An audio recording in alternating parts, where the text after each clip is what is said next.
So our next guest here on the Superintendent's Corner is Maggie Mayberry. Maggie, how are you today? I'm good. Now, you were a Student of the Month for what month? The month of March. The month of March, okay. Can you tell me a little bit why you were Student of the Month for March?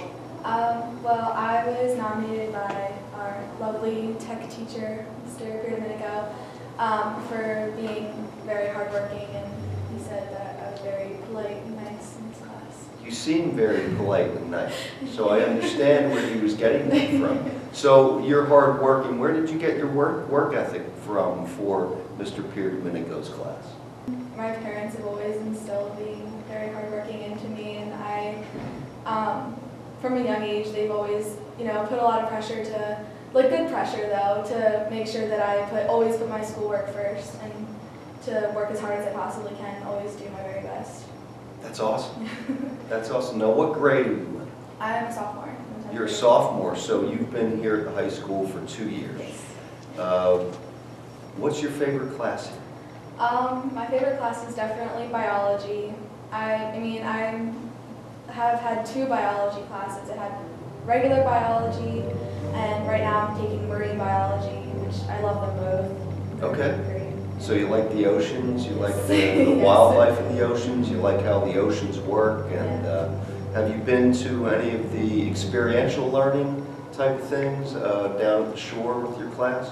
Well, yesterday actually we just went to the National Aquarium in Baltimore for our class, and coming up in April we're going for a weekend or 3 days to Chesapeake Bay.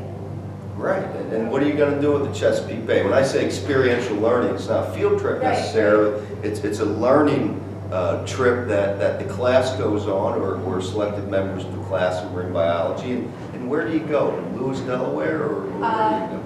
To be honest, I don't really know. We don't know yet, but we'll find out. What I do know is that we're going on boats, and we're going to collect water samples and specimen from the water and then take them back and do write their observations rather than all we can do in class, which is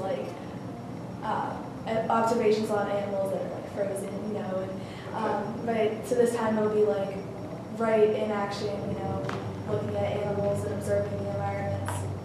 So if you observe a frozen animal, it doesn't move a whole heck of a lot, does it? No, it does not. So this experiential learning is you're going to have the live specimen right there to see how it interacts with its environment.